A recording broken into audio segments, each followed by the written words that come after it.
გუშინვხატე ჩემს ერთ-ერთ მასწავლებელთან ერთად ნეიროალგორითმი, მისი ახალი ნეიროალგორითმი ჯანმრთელობის თემაზე და მომიდა რომ თქვენთვის გამეზიარებინა ეს ალგორითმი. ძალიან გთხოვთ დახატვის შემდეგ დაწეროთ თქვენი შეგრძნებები, რა შეგრძნებები გქონდათ, გააკეთოთ კომენტარი და იაქტიუროთ ჯგუფში. პირველ რიგში რა თქმა უნდა ვწერთ თემას. თემა იქნება ჯანმრთელობა, მაგრამ სანამ დავიწყებთ თემის დაწერას და აქტივაციას, სანამ მოვახდენთ 2 წუთში, მანამდე დაფიქრდით თქვენთვის აი ჯანმრთელობასთან რა არის დაკავშირებული, რა არის ასოცირებული.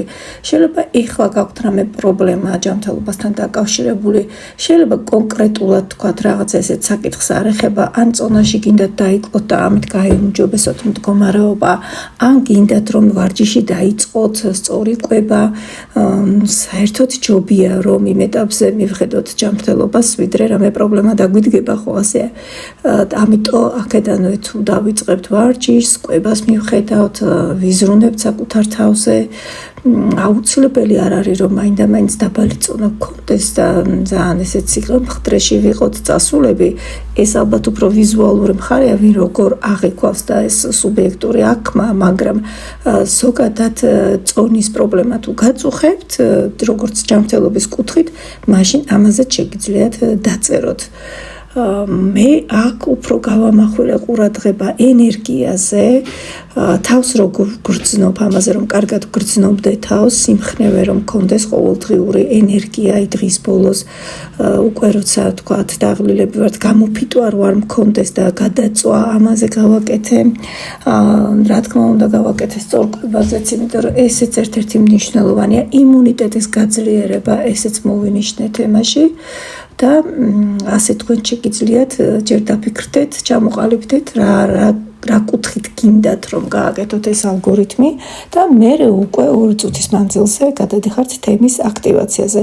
სათაურიც თემის შეგიძლიათ შეარჩიოთ ამის მიხედვით, ან კონკრეტულად ჯანმრთელობა დაწეროთ, ან რომელიმე პუნქტი, რომელსაც უფრო გამოყოფთ, ანუ რაზე გინდათ რომ იყოს ეს ალგორითმი. შესრულება შეგიძლიათ მრავალჯერადად, ყოველდღიურადაც შეგიძლიათ გამოიყენოთ, მიუთითეთ თარიღი და თემის აქტივაციის შემდეგ უკვე გადავდივართ ხატვაზე.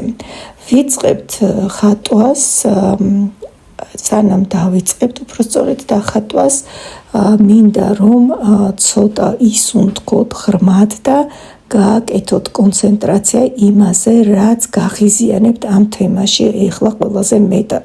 შეიძლება რამეზე ბრაზდებით, შეიძლება საკუთარ თავზე ბრაზდებით, რომ ვერ ახერხებთ, რომ ტკბილზე უარი, თქვათ ამაზე მე აღვნიშნავ რატო არის ეს, რითი ხდება ტკბილით, რის კომპენსირებას აკეთებს ორგანიზმი.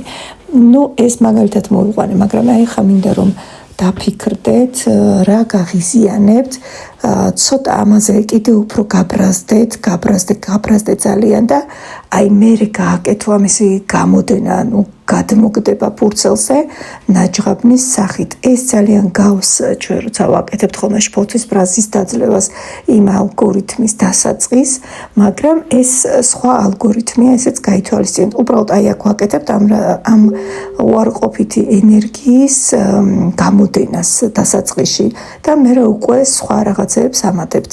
ასე რომ აი ხა დაფიქრდით, ყველაზე ძალიან რა გაღიზიანებთ და აი სადღაც 3 წამის მანძილზე გააკეთეთ ეს გამოდენა.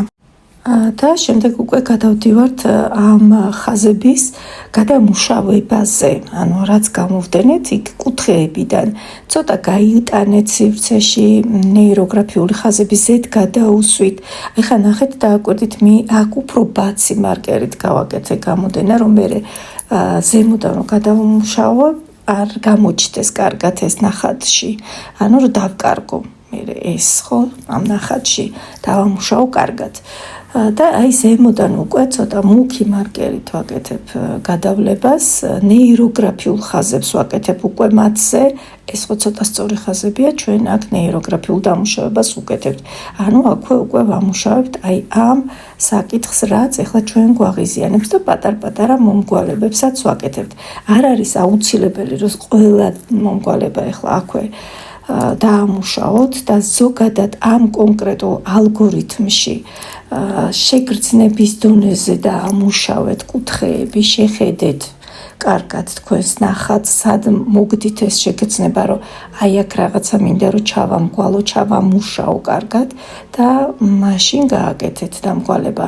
აი მერეც ხო უკვე რომ დავამატებთ სხვადასხვა ფიგურებს, იქაც თუ კი რაღაცა დარჩება მოუმგვალებელი, არ ჩათვალოთ, რომ ეს არის ნაკლი. ისაც მინდა გითხრათ, როცა უკვე ბევრჯერ დახატავთ ნეიროგრაფიკას, ხო? აქ დასაწყისში გვაქვს ესეთი მკაცრი მოცემულობა, რომ აუცილებლად უნდა დავამგვალოთ. ეს ერთი და მეორე კიდევ არის ალგორითმების, სადაც მომგვალების თემა არის ძალიან მნიშვნელოვანი.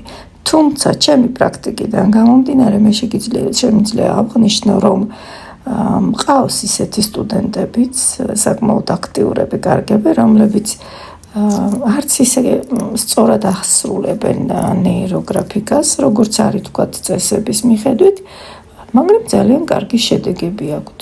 ასე რომ აქ კიდევ ერთხელ გავიხსენებ თვითონ ნეიროგრაფიკის მთავარ პრინციპს. სუბიექტი ყოველთვის მნიშვნელოვანია ობიექტზე, ანუ თქვენ ვინც ხატავთ, უფრო ბევრად მნიშვნელოვანი ხართ, ვიდრე ნახატი. და თქვენ შეგრძნებებს უნდა დააკვირდეთ. განსაკუთრებით ამ ალგორითმში. შეხედეთ კარგად, შეიგრძენით, სადაც გჭირდებათ მეტი მომგვალება, იქ მოამგვალეთ, ხაზები არ დაიშუროთ, მაგრამ იცით რა, დასაწყისში ახლა აქ აი ამ ხაზებს რაც გამოდენეთ, ეს დაამუშავეთ, გადაავლეთ და ცოტა სივრცეში გაწელეთ, მაგრამ ძალიან ბევრ ხაზსაც უჯახატოთ, იმიტომ რომ როგორც აღვნიშნე, ჩვენ აქ კიდე სხვა ფიგურებსაც ბევრს დავამატებთ და რომ არ იყოს გადატვირთული ნახატი, აი ამ დასაწყის ეტაპში ბევრ ხაზს უჩახატავთ.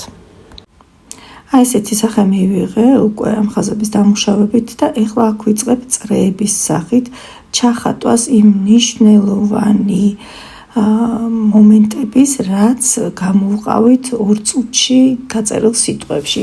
აი ამ დიდი წრით ახლა მე აქ ვაკეთებ თავი რომ კარგად ვიგრძნო ამის აღნიშვნას და ამ წრეს აქვე ვუკეთებ ნეიროგრაფირებას გარშემო.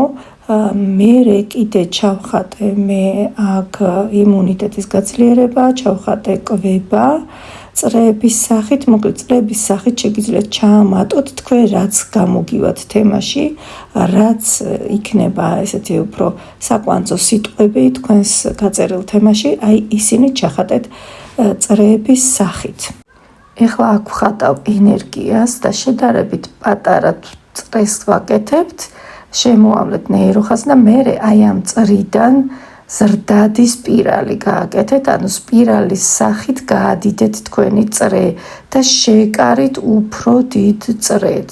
მე ჯერ მომინდა რომ თქვა დამეტოვა ეს თქვა სივრცეში გაზრდილი, მაგრამ მოგვიანებით შევკარი ეს წრე. ანუ ენერგია გავზარდე, ამით ჩემ გონებას მინიშნება, რომ ჩემს ენერგიას ვზრდი. და ეხლა გადავდივართ უკვე ოთხკუთხედების დამატებაზე. ოთხკუთხედი გამოხატავს ახალ თვისებას, რომელიც არის ზრდადი. ამ შემთხვევაში, ჩემ შემთხვევაში უბრალოდ ეს არის ვარჯიში და ხატავ ჯერ პატარა ოთხკუთხედს, იმიტომ რომ ახალი დაწყებული მაქვს ვარჯიში და მერე უკვე ზრდად ფორმას ვაძლევ, ანუ მეორე ოთხკუთხედსაც და შეგიძლიათ რამოდენიმე ოთხკუთხედი ერთმანეთზე უფრო დიდი ჩახატოთ, დახატოთ, მისცეთ მიმართულება, ნახეთ, მარცხენა ქვედა კუთხიდან მარჯვენა ზედა კუთხისკენ წაიყვანეთ, რამდენიც გსურთ. ამ შემთხვევაში მე 3 ოთხკუთხედით შემოვიფარგლე. იქვე ვუკეთებთ ნეიროგრაფირებას ამ ოთხკუთხედებს და მათი დახატვის შემდეგ უკვე გადავდივართ თვითონ მომგვალების პროცესზე, კუთხეების მომგვალების პროცესზე. ეხლა ნახაც რომ უყურებთ, ალბათ ფიქრობთ რაღაცა გაურკვეველია აქ, მაგრამ მე ფერის სახით ძალიან კარგად გამოვყოფთ ჩვენს ფიგურებს. მოკლედ, კარგად მოვამგვალოთ კუთხეები, გადაკვეთის ადგილები, ისევ გავიმეორებ, რომ აქ არის თქვენზე დამოკიდებული, გაჩერდით რაღაცა ეტაპზე, დააკვირდით ნახატს, დააკვირდით თქვენს რეფლექსიებს, შეგრძნებებს, რამ შეგრძნება მოგდით, სად უფრო გინდათ, რომელი ფიგურა უფრო გინდათ, რომ დაამუშაოთ, იმის მიხედვით მუშაობთ, არ ჩქარობთ. ვიდეო კი არის ჩქარტებში ჩაწერილი და აჩქარებული ვერსია არის უფრო მოჭრილი, მაგრამ საკმაოდ დიდხანს მოვუნდი ამ ალგორითმის დახატვას. და როცა უკვე ძირითადი ყველაფერი გაკეთებული გვაქვს, გადავდივართ ფერის შემოტანაზე. ფერით ნახეთ ეს ოთხკუთხედები, რომელიც ნაკადი არის და მიმართულება, გამოვყოთ პირველ ეტაპზე ეს ოთხკუთხედები ერთი ფერით და მერე უკვე დანარჩენი თუ გნებავთ წრეებიც გამოყავით გარკვეული ფერებით და სპირალს აი შიდა დასაწყის წრეს პატარას ნუ გამოყოფთ, მაგრამ გარშემო გადიდებული წრე უკვე შეგიძლიათ რომ კარგად აღნიშნოთ.